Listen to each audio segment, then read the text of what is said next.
America के बाद अब कनाडा और चीन के बीच व्यापारिक तनाव ने वैश्विक अर्थव्यवस्था में हलचल मचा दी है। हाल ही में चीन ने कनाडा के खिलाफ सख्त कदम उठाते हुए कई उत्पादों पर भारी टैरिफ लगाने की घोषणा की। 20 मार्च 2025 से कनाडाई रेपसीड तेल, ऑयल केक और मटर पर 100% टैरिफ लागू होगा, जबकि जलीय उत्पादों और पोर्क पर 25% अतिरिक्त शुल्क लगेगा।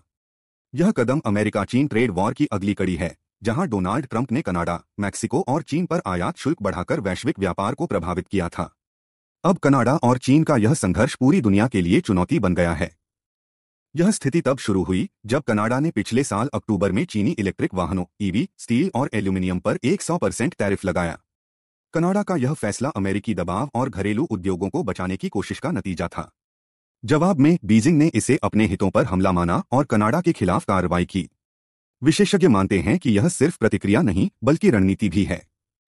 चीन दिखाना चाहता है कि वह अपने बाजार की रक्षा के लिए आक्रामक कदम उठा सकता है। इसके पीछे भूराजनीतिक कारण भी हैं। कनाडा अमेरिका का सहयोगी होने के नाते चीन के लिए आसान निशाना बन गया।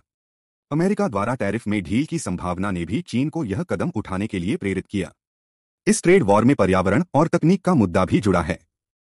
कनाडा ने चीनी ईवी पर टैरिफ लगाते हुए दावा किया कि ये सस्ते दामों पर डंप किए जा रहे हैं और पर्यावरण मानकों को नजरअंदाज करते हैं।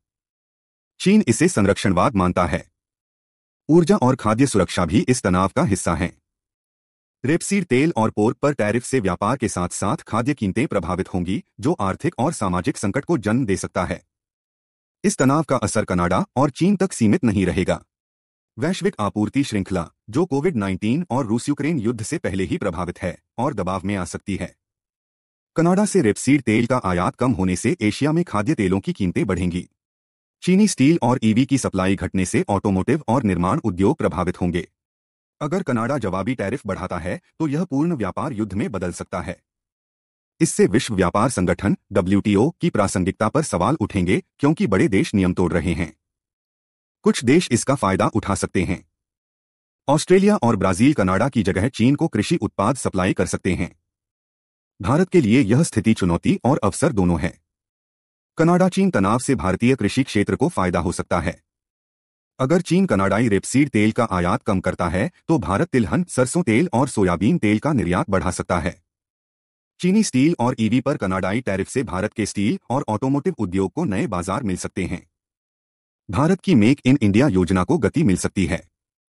हालांकि वैश्विक महंगाई से कच्चे माल, इलेक्ट्रॉनिक्स और ऊर्जा की कीमतें प्रभावित होंगी। चीन से सस्ते सामानों पर निर्भरता भारत के लिए मुश्किल खड़ी कर सकती है। भूराजनीतिक नजरिए से भी यह अहम है। कनाडा के साथ भारत के रिश्ते खालिस्तान मुद्दे से तनावपूर्ण हैं। कनाडा के खिलाफ चीन की कार्रवाई भारत के लिए अप्रत्यक्ष फायदा हो सकती है, लेकिन तनाव बढ़ने पर भारत को कूटनीति और व्यापार में संतुलन बनाना होगा। तकनीकी और डिजिटल अर्थव्यवस्था भी प्रभावित होगी। कनाडा और चीन तकनीकी नवाचार में अग्रणी हैं। इनके रिश्ते बिगड़ने से 5G, बैटरी टेक्नोलॉजी और सेमीकंडक्टर में भारत के लिए अवसर खुल सकते हैं। भारत सरकार सेमीकंडक्टर मैन्युफैक्चरिंग को बढ़ावा दे रही है। इस स्थिति का फायदा उठाकर तकनीकी आत्मनिर्भरता मजबूत हो सकती है। इसके लिए निवेश और नीतिगत स्थिरता जरूरी है। सामाजिक प्रभाव भी होंगे। कनाडा में चीनी उत्पादों की कीमतें बढ़ने से उपभोक्ताओं पर बोझ पड़ेगा, जिससे असंतोष बढ़ सकता है।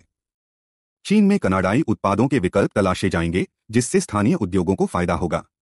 लंबे समय तक यह तनाव दोनों देशों की अर्थव्यवस्थाओं को कमजोर कर सकता है। कुल मिलाकर कनाडा चीन ट्रेड वॉर वैश्विक अर्थव्यवस्था के लिए नया संकट है।